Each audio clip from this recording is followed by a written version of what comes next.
혼자 떠나는 패키지 여행 7번째 이야기. 체코, 오스트리아, 슬로베니아, 크로아티아, 헝가리를 갑니다. 2024년 3월 12일 화요일, 저는 오스트리아의 그라츠에 있습니다. 그린 예쁜 호텔에서 일찍 눈이 떠졌습니다. 어젯밤에는 늦게 도착해서 몰랐는데 아침에 일어나 보니 창 밖에 시냇물이 졸졸 흐르고 있는 거예요. 생각지도 않은 선물로 기분이 엄청 좋아졌어요. 아침 일찍부터 서둘러야 했던 터라 부지런히 방을 나와 보니 이게 웬일이에요? 계단도 그린, 액자도 그린, 엘리베이터의 단추 안에도 그린, 온통 그린 천지입니다. 카페트도 그린, 소파도 그린, 정말 모든 벽 색깔도 그린. 정말 재미있었어요. 어둑한 새벽 밖에 나와보니 간판도 그린, 로비 천정에 등불도 그린, 아침 식사를 할 식당에 테이블 러너도 그린, 냅킨도 그린. 아직 열지도 않은 식당 내부를 빼꼼 들여다보며 줄을 섭니다. 제가 1등인 줄 알았더니 저보다 먼저 오신 분이 계셨더라고요. 그린 천지인 이곳에서는 어떤 아침이 준비되어 있을까? 삶은 계란, 스크램블 에그와 소세지, 오이, 방울토마토, 피망, 요플레, 각종 햄과 치즈, 그리고 다양한 종류의 빵들이 우리를 기다립니다. 깔끔하고 예쁜 식당에서 맛있게 아침 식사를 했습니다. 오늘은 아침 7시 반에 출발합니다. 그라츠를 출발하여 블레드 성까지는 135마일 2시간 32분을 이동합니다. 우리의 베스트 드라이버 든든한 미스터 고란이 함께합니다. 우리는 2시간 정도를 달려 오스트리아와 슬로베니아 사이의 국경에 도달합니다. 국경을 넘기 직전에 미스터 고란이 버스를 갓길에 세우더니 운전대 계기판 위의 단추들을 새로이 조작합니다. 유럽에는 쉥겐 협정이 있습니다. 쉥겐 협정은 유럽 26개국이 공통의 출입국 관리 정책을 사용해서 국경 시스템을 최소화해 국가 간의 통행에 제한이 없게 한다는 내용을 담은 협정입니다. 오스트리아는 1995년에, 슬로베니아는 2004년에 각각 쉥겐 협정에 가입을 했습니다. 이 협정이 있기에 가입국 간의 자유자재로 넘나들 수 있습니다. 우리의 버스는 류블라나를 향하여 달립니다. 블레드성은 류블라나까지 가는 3분의 2 정도의 지점에 위치합니다. 우리의 드라이버 미스터 고란은 12박 13일 동안 모든 일정을 함께 했습니다. 참 편안하고 안전하게 전체 일정을 함께 해준 미스터 고란에게 매 순간 감사하며 버스를 타고 내렸습니다. 버스를 타고 이동하기에는 딱 좋은 흐린 날씨, 꾸물꾸물한 구름이 하늘을 뒤덮고 있습니다. 버스 창밖으로 보이는 풍경이 너무 평화롭습니다. 블레드성에서부터 류블라나까지가 58km, 즉 이 지점에서부터 블레드성까지는 12km 남아 있습니다. 블레드성에 정말 가까이 왔나봐요. 드디어 블레드성의 표지판이 나타납니다. 직진으로만 쭉 달리던 버스가 이제는 회전에 회전을 거듭하고 길이 좁아지기 시작을 하네요.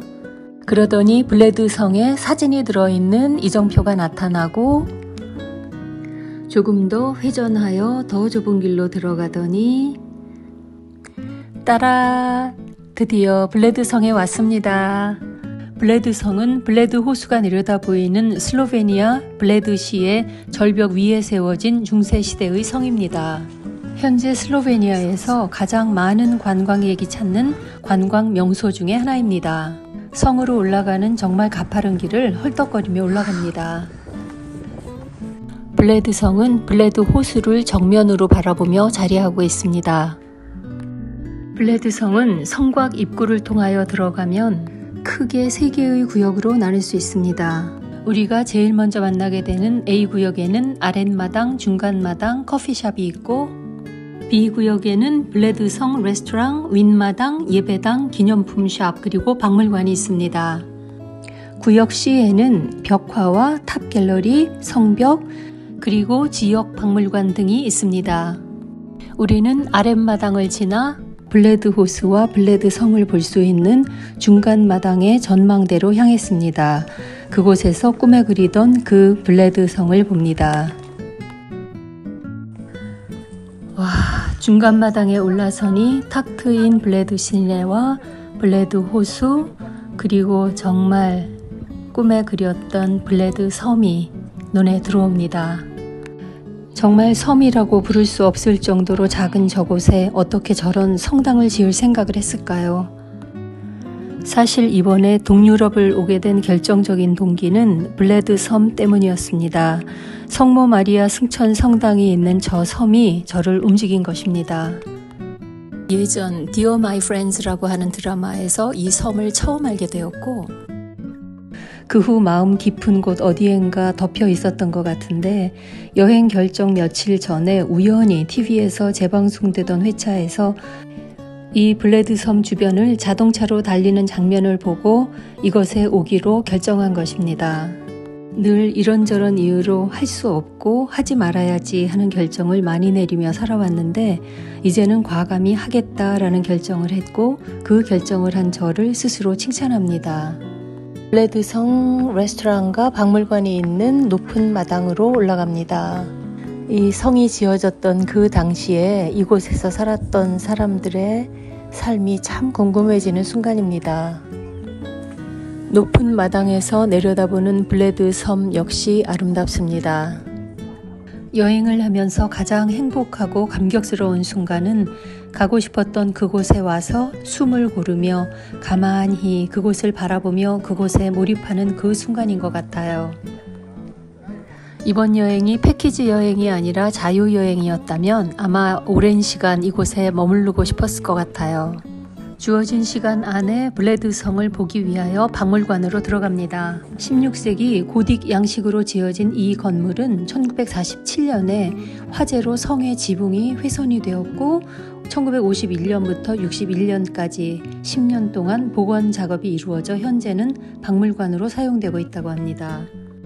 이곳에는 블레드의 역사 기록은 물론 이 지역에서 출토된 청동기 시대의 유물부터 근대에 이르는 유물이 전시되어 있습니다. 또한 블레드 주민들이 사용했던 망치, 못, 칼, 여러 가지 철제 기구들, 도끼, 칼, 그리고 그 당시 사용되었던 다양한 모양과 크기의 도기 종류들이 상당수 전시되어 있습니다. 우리는 이 박물관의 전시물을 통해 그 당시 블레드 성에 살았던 삶의 단편을 보게 됩니다. 조금 여유있게 둘러볼 수 있는 시간이 주어졌더라면 좀 더 상세하게 들여다보고 그들의 숨결을 함께할 수 있었을 건데 아쉬운 마음이 좀 컸습니다. 정말 바쁜 마음으로 휘리릭 둘러보고 다음 장소로 향합니다. 박물관을 나와 와인셀러를 지나쳐서 C구역의 성벽과 또 다른 지역 박물관으로 향합니다. 가파른 계단을 올라 철옹성과 같은 성벽으로 올라갑니다. 이 블레드 성은 11세기에 독일 황제가 이 블레드 지역을 브릭센 대주교에게 하사하면서 성이 지어졌다고 합니다. 적군과의 전투에서 스스로 보호하기 위해 성벽을 로마 양식의 방어벽으로 축조하였고 성의 입구는 견고한 고딕 양식으로 축조하였다고 합니다. 알프스 산들에 의해 둘러싸인 블레드 성은 알프스의 눈동자 또는 슬로베니아의 눈동자라고도 불린다고 합니다. 블레드 성을 포함한 동유럽 여행을 마치고 한국에 와서 보니 블레드 성에서 놓친 것이 너무 많다는 것을 알게 되었습니다. 먼저 화면에 노란색 선으로 표시된 전망대를 가보지 못했다는 것이고요. 또 블레드 성 레스토랑에서 식사를 못 해봤다는 것, 하물며 커피 한 잔도 하지 못했다는 점, 또 슬로베니아의 전통 크림 케이크인 크렘나 레지나를 블레드 성에서 맛보지 못했던 것도 큰 아쉬움으로 남습니다. 그리고 예배당과 기념품 샵은 가보지도 못했고 박물관도 수박 겉핥기식으로만 스치듯 보았던 것이 못내 아쉬웠습니다. 또 아랫마당에 있는 커피숍과 C구역의 지역 박물관 그리고 아놀드 리틀리의 방을 못 본 것도 참 아쉬웠습니다. 그중 가장 아쉬웠던 점은 블레드성에는 구텐베르그 인쇄 공방이 있었는데 그곳에 대해서는 전혀 모른 채 그냥 지나쳐 나왔다는 점입니다. 구텐베르그 인쇄 공방은 1450년 당시의 인쇄기와 그 기술 그대로 나사 인쇄기로 거친 종이에 블레드성 이미지와 방문객의 이름을 프레스해서 인쇄해 주는 곳입니다. 저는 아무래도 블레드성에 다시 가봐야 될 것 같아요. 정말 많은 아쉬움을 남기고 떨어지지 않는 발걸음을 옮깁니다. 블레드성, 이곳도 참 떠나기 싫은 곳이었습니다. 우리는 내려가고 누군가는 올라옵니다. 아쉬움을 남기고 가면 언젠가 또 올지도 모를 일이죠. 그렇죠? 금강산도 식후경이라 했던가요? 점심 식사를 하러 블레드 시내로 들어갑니다. 작고 소박한 블레드 시내는 정말 평화롭고 포근했습니다. 이런 곳에 살았던 사람들도 전쟁을 겪고 삶의 어떤 어려움들을 겪으며 살았었겠죠? 버스가 커브를 크게 도니 바로 눈앞에 우리가 점심 먹을 식당이 나타났습니다. 우리는 블레드 시내의 버스 정류소에서 내리고 식당을 향하여 걸어갑니다. 오늘은 또 어떤 종류의 음식을 어떤 곳에서 먹게 될까요? 확실히 3월 초에 하는 여행이라서 시즌이 아니기 때문에 한적하고 조용한 마을을 걸어가는데 참 좋았어요. 오늘 우리가 점심을 먹을 식당은 고스틸라 프리 플라닝쿠라고 하는 슬로베니아 전통 레스토랑입니다. 슬로베니아의 가정을 식당으로 개조하여 운영하는 이 식당은 인상적인 벽화를 시작으로 예쁜 꽃장식들 그리고 또 예쁜 돌계단과 아치문을 지나 나무기둥과 전통 장식으로 꾸며진 아늑하고 소박한 분위기를 가진 곳이었습니다. 식전 빵이 나오고 스프, 그 뒤를 이어 생선 튀김과 감자튀김이 서빙됩니다. 그리고 디저트도요. 우리는 식사에 곁들일 와인과 맥주도 한 모금 했답니다. 이제 여행을 제대로 즐기고 있죠? 식사를 마치고 나온 우리는 버스를 타기 전 잠깐 동안 가벼운 산책을 합니다. 눈이 부시도록 내리쬐는 아름다운 햇살과 두둥실 구름, 한적하고 조용한 시골 마을의 정취가 참 좋습니다. 사람 사는 곳에는 늘 뒤에서 보이지 않는 수고의 손길이 있게 마련이죠. 블레드의 작은 화단에 봄꽃들이 이사옵니다. 잠깐의 산책길의 끝에서 절벽 위에 블레드성이 보입니다. 잠시 머물렀던 블레드시를 떠나기 위해 발걸음을 되돌립니다. 우리의 버스를 타기 위해 승차 장소에 도착하니 때마침 아기를 든 슬로베니아의 젊은 아빠가 아기 유모차를 버스 수화물칸에 싣기 위해 애쓰고 있습니다. 우리나라에서는 볼 수 없는 생소한 모습이라 카메라에 담아봤습니다. 사람 사는 모습은 다 비슷하죠? 유모차를 차에 실으려고 애쓴 젊은 아빠 그리고 시내버스 기사님에게 박수를 보냅니다. 그러던 차에 우리 버스가 도착했습니다. 우리는 이제 블레드 섬으로 갑니다. 하늘과 구름이 빚어내는 환상적인 날씨 아래 블레드 호수를 바라보며 달리다 보니 저를 이곳에 오게 만들었던 TV 속 그 장면, 블레드 호수를 끼고 터널을 지나며 달리던 그 드라이브 코스를 만납니다.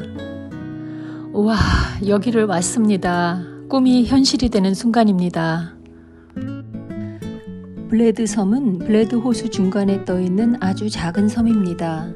그 섬 안에 성모 마리아 승천 성당이 있습니다. 두근두근 블레드 섬이 바로 코앞에 있습니다.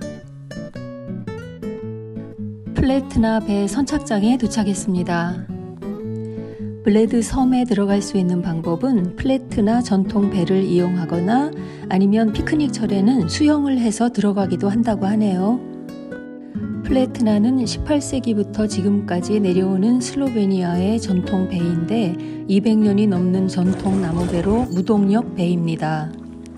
모터를 사용하지 않고 숙련된 뱃사공의 정직한 노동력에 의해 운행되는 플래트나는 이 지역 출신인 남자 뱃사공만이 운행할 수 있고, 뱃사공은 대를 거쳐 가업으로 이어지고 있다고 합니다. 멀리 알프스 설산과 블레드성이 엄청난 위용을 자랑하고, 우리는 바람이 제법 세게 부는 블레드 호수 위를 지납니다. 총 23척의 배만 운영하고 있는 플래트나는 1인당 18유로를 지불해야 하고, 그 돈의 계산은 배를 타고 나올 때에 뱃사공에게 직접 내는 시스템이라고 하네요. 잠시 플래트나를 타고 블레드 섬으로 들어가는 그 시간으로 돌아갑니다. 저 멀리 호수로부터 139m나 되는 높이의 깎아지른 절벽 위에 세워진 블레드 성도 보이고요. 마주쳐오는 바람에 밀려 마치 배가 제자리에 멈추어 선 듯 보입니다. 블레드 섬이 정말 코앞에 다가와 있습니다. 어떻게 저렇게 손바닥만하게 작은 섬에 저렇게 큰 성당을 지을 생각을 했을까요? 선착장을 출발하여 12분 만에 우리는 블레드 섬에 도착합니다. 우리 앞에는 1655년에 건축된 99개의 돌계단이 놓여져 있습니다. 슬로베니아 전통적인 결혼식에서는 신랑이 신부를 안고 돌계단을 올라가고, 신부는 계단을 오르는 동안 미래의 행복을 위해 침묵해야 한다는 이야기가 전해져 내려옵니다. 99개의 계단을 힘겹게 올라가니 성모 마리아 승천 성당이 바로 눈앞에 있습니다. 3번의 종을 치면 소원이 이루어진다는 소원의 종이 있는 성모 마리아 승천 성당은 6유로의 별도의 입장료를 내고 입장해야 합니다. 종소리가 울려 퍼지는 철문 안을 살짝 들여다봅니다. 저 철제물 위쪽에 시계추처럼 보이는 것이 움직이는 것이 보입니다. 저기 위 안에 시계추가 왔다 갔다 하고 있어요. 아마도 성당 밖의 시계추인 것 같아요.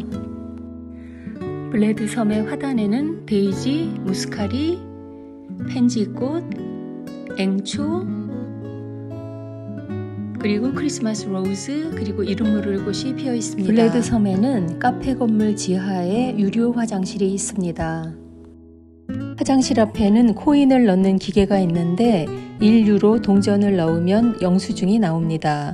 그러면 그 영수증 하단의 QR코드를 화장실 문 앞에 스캔하면 문이 열립니다. 1층에는 기념품 샵과 카페가 있는데 매우 깨끗하고 아주 현대적인 카페 안에는 당장이라도 한 자리 차지하고 커피를 마시고 싶은 정말 멋진 테이블이 있습니다. 여기 테이블에 앉아 시간에 구애받지 않고 편안히 커피 한잔 하고 싶네요. 블레드 섬을 방문하는 방문객에게는 뱃사공이 45분 후에 다시 배를 타도록 종용을 하는데, 더 머무르고 싶은 경우에는 다른 플래트나로 나가도 된다고 하네요. 오늘 우리가 블레드 섬에 머물렀던 시간은 25분이었습니다. 블레드 섬에서 하지 못한 한 가지, 정말 아쉬웠던 것은 블레드 섬 한 바퀴 걷기입니다. 블레드 섬 한 바퀴 걷기는 플래트나에서 내리자마자 99 돌계단을 오르기 바로 전에 오른쪽 흙길에서 시작됩니다. 한적하고 평화로운 순간을 만끽할 수 있었던 그 길을 못 걸어본 것이 참 아쉽습니다. 블레드 섬을 떠나면서 아쉬웠던 점은 또 한 가지가 더 있습니다. 그것은 6.5km 길이의 블레드 호수 둘레길을 걸어보지 못한 것입니다. 블레드 성에서도 그리고 블레드 섬에서도 너무 아쉬움이 컸기에 정말 다시 오고 싶다는 생각을 자꾸 하게 됩니다. 안녕 블레드, 나직이 마음속으로 속삭입니다. 우리는 다음 행선지 류빌리아나로 이동합니다. 블레드 성에서 류빌리아나까지는 42km 이동합니다. 벌써 동유럽 패키지 여행의 중반에 접어들었는데 가는 곳마다 감탄을 자아내는 참 좋은 여행이었기에 이곳 류빌리아나는 어떤 곳일까 기대를 해봅니다. 류빌리아냐는 슬로베니아의 수도로서 BC 15년경에 로마 제국이 이곳에 에모나라고 하는 군사기지를 건설한 것이 이 도시의 기원이 되었다고 합니다. 이후 역사적 부침을 거듭하다가 마침내 1991년에 슬로베니아가 유고슬라비아 사회주의 연방공화국으로부터 독립 후 독립국 슬로베니아의 수도가 되었다고 합니다. 류빌리아냐는 인구가 30만 명 미만의 아주 작은 도시인데 2021년에 요제 플레츠니크라고 하는 건축가에 의해 인간 중심의 도시로 재탄생되면서 세계 문화유산으로 등재된 도시입니다. 시민 한 명당 녹지 면적이 가장 높은 류빌리아냐는 2016년도에 유럽의 그린 캐피탈로 선정이 되었다고도 하고요. 도심 전역에서 차량 통행을 금지하는 친환경 도시라고 합니다. 류빌리아냐의 구시가제의 중심 프레스렌 광장에서 우리를 기다리고 있던 현지 가이드를 만납니다. 드라마 Dear My Friends의 촬영 장소이기도 했던 프레스렌 광장에는 핑크색 외관의 오래된 교회 성 프란체스코 성당과 슬로베니아가 자랑하는 민족 시인인 프란체 프레세렌의 동상이 있습니다. 7개의 길이 만나는 프레세렌 광장을 가로질러 삼중교를 건너서 류빌리아냐의 오래된 광장 스타리 투르그로 향합니다.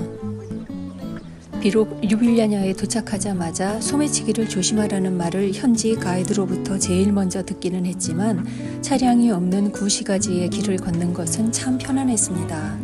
프레세렌 광장과 세 갈래의 다리로 연결되는 삼중교가 참 독창적이라는 생각을 하면서 걷는데 미니 사이즈의 전기차 버스가 우리 옆을 지나칩니다. 이 작은 버스는 노약자를 위한 교통수단으로 무료로 이용이 가능하다고 합니다. 우리는 오늘 프레세렌 광장을 출발해서 삼중교를 건너 류빌리아냐의 오래된 광장 스타리투르그로 향합니다. 그곳에서 로바 분수와 류빌리아냐 시청사를 보고 류빌리아나 성에 올랐다가 이어 재래시장과 푸주간의 다리 그리고 용의 다리를 보려고 합니다. 이렇게 돌로 모자이크가 된 도로를 여유롭게 걷는 것도 동유럽 여행 중 진수가 아닐까 생각하며 로바 분수와 류빌리아냐 시청사가 있는 메스티니 광장에 도착합니다. 1751년 이태리 조각가에 의해 조각된 로바 분수는 유료화가 도입되기 전에 슬로베니아 화폐의 도안으로 사용될 정도로 류빌리아냐의 상징이었다고 하네요. 메스티니 광장의 한켠에는 류빌리아냐 시청사가 시계탑을 상징으로 하여 우뚝 자리 잡고 있고 우리는 계속 걸으면서 성 니콜라스 성당을 지납니다. 성 니콜라스 대성당은 로마 카톨릭 교회로서 슬로베니아의 문으로 불립니다. 슬로베니아 탄생 1250주년과 교황 요한 바오로 2세의 방문을 기념해서 1996년에 만든 청동 조각문을 지나갑니다. 청동문의 오른쪽 아랫부분에 얼굴이 맨질맨질해진 이분이 이 청동문을 조각한 분이라고 하네요. 류빌리아냐의 이 모습 저 모습을 보며 류빌리아냐 성으로 올라갑니다. 우리가 도착했던 그 시간에 시장은 거의 다 철시하고 있었고 우리는 그저 지나쳐야만 했습니다. 노상의 재래시장도 거의 다 문을 닫았고 몇몇 과일상과 꽃집이 손님을 기다리고 있었어요. 현지의 로컬 재래시장을 보는 것이 큰 여행의 즐거움 중에 하나인데 참 아쉬웠습니다. 우리는 재래시장 바로 옆에 있는 푸주간의 다리를 보러 갑니다. 푸주간의 다리는 2010년에 세워진 다리로서 일명 사랑의 다리로 불리는데 난간에 수많은 사랑의 자물쇠들이 매달려 있습니다. 수많은 연인들이 영원한 사랑을 약속하며 자물쇠를 걸고 그 열쇠를 류빌리아니차 강에 던졌다고 하는데 과연 그 자물쇠를 걸었던 그들의 사랑이 지금도 여전히 지속되고 있을까 궁금해지는 순간입니다. 푸주간의 다리에는 기괴한 형상의 조각상과 조각물들이 곳곳에 있는데 그리스 로마 신화의 인물도 있고 일부 작은 조각물은 예전 정육점의 흔적을 상징한다고도 하네요. 푸주간의 다리에서 류빌리아니차 강의 동쪽으로 용의 다리가 보입니다. 류빌리아냐의 상징인 용이 다리의 네 귀퉁이에 생동감 있게 조각되어 자리 잡고 있는데, 관광객의 필수 코스로 기본 사진 명소인 용의 다리는 멀찍이 바라보는 것으로 만족하며 류빌리아나 성으로 향해 올라갑니다. 까마득히 저 높이 보이는 류빌리아나 성에 오르기 위해 이동하는데, 이 무슨 일일까요? 푸니쿨라 운행 시간이 끝났다네요. 그리하여 우리 일행 중 희망자만 산에 올라가는 둘레길을 이용해서 숨을 헐떡이며 류빌리아나 성을 향해 올라갑니다. 숨은 턱까지 차오르고 겉옷도 벗어 제치고 거의 다 올라왔나 봐요. 왼편으로 류빌리아나 시내가 살짝 보이기 시작합니다. 성벽으로 둘러싸인 류빌리아나 성은 별도의 입장료를 내고 입장할 수 있는데, 입장 후 나선형 계단을 돌아 탑 전망대에 오르면 늘 사진에서 보던 그 기가 막힌 류빌리아나 전체 도시의 아름다움을 한눈에 볼 수 있다고 합니다. 그러나 이곳도 공사 중, 류빌리아나 성에 이렇게 시간을 들여 힘겹게 올라왔는데 너무 아쉽고 또 아쉽게도 유네스코 세계문화유산으로 2021년에 등재된 류빌리아냐의 진면목을 제대로 마주할 수 없었습니다. 살짝 짙은 후회가 밀려오는 시점입니다. 이럴 줄 알았으면 성 프란체스코 성당을 들어가 볼 걸. 운행하지도 않는 푸니쿨라의 도착 지점만 허탈하게 바라보며 지나쳐서 이도 저도 아니었던 자유 투어를 마치고 쓸쓸히 류빌리아나 시내를 향해 내려갑니다. 시간만 허비했다는 생각과 함께 허탈한 마음을 감출 길이 없었습니다.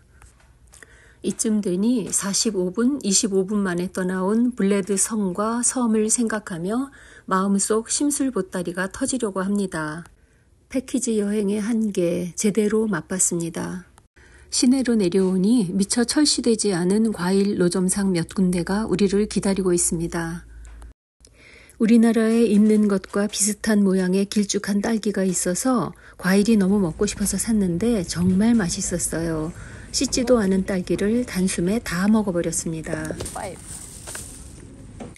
류빌리아니차 강을 따라 질비하게 늘어선 노천 카페와 레스토랑에 사람들이 삼삼오오 모여듭니다. 볼거리가 적지 않았었던 류빌리아냐에서 나의 준비 부족과 패키지 여행의 한계를 절감하며 안타깝고 아쉬운 마음으로 류빌리아냐를 떠납니다. 자, 이제는 오늘의 숙소가 있는 크로아티아의 오토차츠로 출발합니다. 류빌리아냐에서 오토차츠까지는 122마일 2시간 30분을 이동합니다. 해가 뉘엿뉘엿 구름 뒤로 넘어갑니다. 또 하루가 지나갑니다. 풍성했지만 아쉬웠고 스스로의 준비 부족을 탓하며 내가 이곳을 또 올 수 있을까 생각해 봅니다.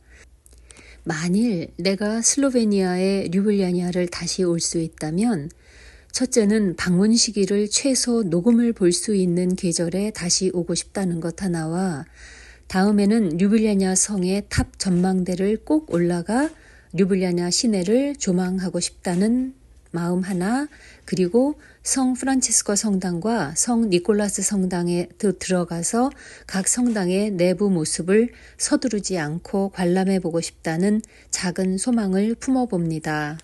우리는 지금 드디어 크로아티아 국경을 넘어갑니다. 슬로베니아에서 크로아티아로의 국경을 넘기 전에 미스터 고란이 버스 계기판의 계기판을 조정합니다. 크로아티아는 2023년 1월 1일자로 국가 간 신분증 검사 없이 자유롭게 왕래하는 쉥겐 조약에 가입을 하였고 유럽연합 공동통화 유로화를 채택하였습니다. 국경을 넘고 나서 얼마 안 돼 어느덧 밖은 어둑어둑해지고 캄캄한 밤을 달리고 달려 오토차츠의 호텔에 도착합니다. 피곤한 몸을 이끌고 오늘 묵을 호텔에서 제공하는 저녁 식사를 먹습니다. 여행의 중반에 접어들면서 이제는 한국 음식이 슬슬 그리운 시점에 도달하고 있는 것 같습니다. 상당히 부실한 저녁 식사를 먹는 둥 마는 둥 하고 객실로 올라갑니다. 제가 묵었던 오토차츠의 주오니미루 호텔의 방은 2층에 있었는데 계단으로 짐을 들고 올라와야 되는 상황이었어요. 엘리베이터가 없었기 때문에 종업원들의 도움을 받아야 해서 좀 불편했고, 그리고 안에 내부 역시 정말 많이 불편했습니다. 나만의 별점을 내린다면 지금까지 묵었던 호텔 중에서 가장 낮은 등급을 줄 수밖에 없네요. 오늘 주오니미루 호텔의 식사와 객실 상태는 패키지 여행의 최악의 상태를 보여주는 것 같아서 많이 불편했습니다. 내일은 드디어 크로아티아의 아드리아해를 만나러 갑니다. 혼자 떠나는 패키지 여행 7번째 이야기. 시청해 주셔서 감사합니다. 8번째 이야기, 크로아티아에서 만나요.